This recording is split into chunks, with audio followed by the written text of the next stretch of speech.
Happy Monday, everyone. This is Martha with Nature Niche, and for this week, I want to talk to you about barred owls and getting their nest boxes up. So barred owls are a large woodland owl. They're about 20 inches long and they have around a 42-inch wingspan, and they inhabit coniferous forests near a source of water and deciduous swamps. They need the dense foliage of the trees for daytime roosting. So this is a great example of their habitat here in the Midland, Michigan area. And these large owls are pretty easy to identify. They have round heads, so no ear tufts. And this is a picture my husband took of an adult barred owl in our neighbor's backyard. They have a gray-white facial disc with uneven semicircles framing their face. They have large dark brown eyes. The neck and upper chest have transverse barring. That's where their name comes from. And then the belly has vertical striping and streaking. So barred owls are monogamous, so they pair for life. They tend to be nocturnal hunters, but you may see them active during the day as well, especially if they have young, they're tending to. They are territorial and they don't range very far as long as food supplies are pretty plentiful, and they don't migrate. So this is something that's around us all the time here in mid-Michigan. They prefer to nest in tree cavities. In a pinch, they will use empty hawk, crow, or squirrel's nests. So that was the case with this adult. They were using a squirrel's nest in an oak tree in our neighbor's backyard. And they lay 2 to 3 eggs, and the female incubates while the male hunts. They breed December through March. So earlier than the songbirds that folks might be used to. And the nesting period ranges March through July. So that's why I wanted to talk to you about nest boxes too. Now is a great time to get them up ahead of the really cold weather, and that way they're in place for breeding and nesting season. When the owlets are 4 to 5 weeks old, they venture out of the nest and out onto adjacent branches, start exploring even before they can fly. It's about 6 weeks old when they start learning to fly. And the parents will care for them, help provide food for them for up to 6 months. So a fair amount of parental care.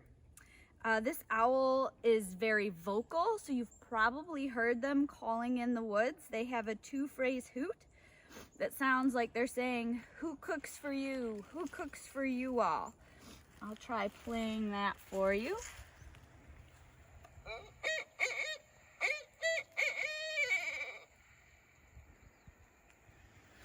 So that's their pretty standard call, but they can do all sorts of hooting and caterwauling. They're very vocal. They have a keen sense of hearing and vision, and that's what they use to detect their prey from perches. They are generalist carnivores, so they'll hunt mammals all the way up to rabbits, and birds all the way up to the size of a grouse. They'll also hunt reptiles, amphibians, invertebrates like grasshoppers, and occasionally fish. They swallow their prey whole, and they tend to swoop down from perches and grab their prey with their very sharp talons that you can see here. And they also cache their prey up in tree branches and inside their nests.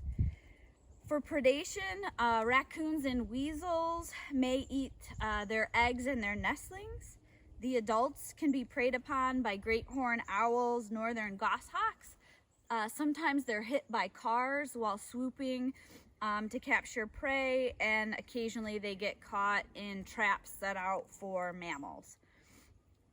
And I wanted to talk to you about nest box placement and some of the important specifications.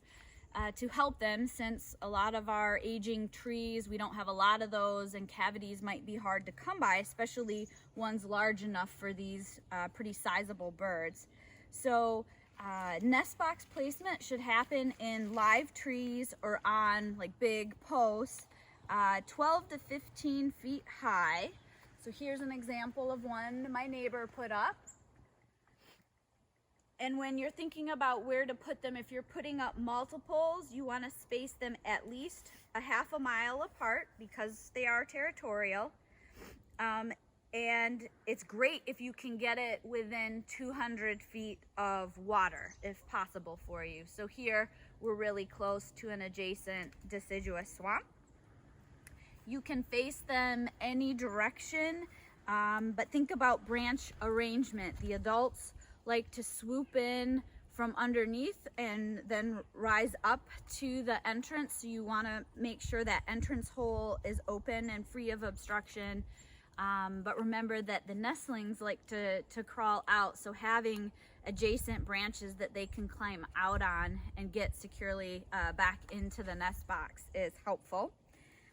And you want the whole of your nest box to be around 7 inches, and the overall dimensions of the box to be around 13 by 13 by 23 to 24 inches high. So they're pretty sizable boxes, and you'll want to come early spring, kind of end of winter, very early spring. It helps to place 3 to 4 inches of loose wood shavings and chips into the bottom of the nest box to encourage barred owls to use it. So I thought it would be a good thing to talk about now before the weather gets really cold. If you're considering putting up a nest box, now's a great time to do that. They can check them out over the winter and they'll be all ready for that very early spring nesting period. Hope you have a good week. Take care.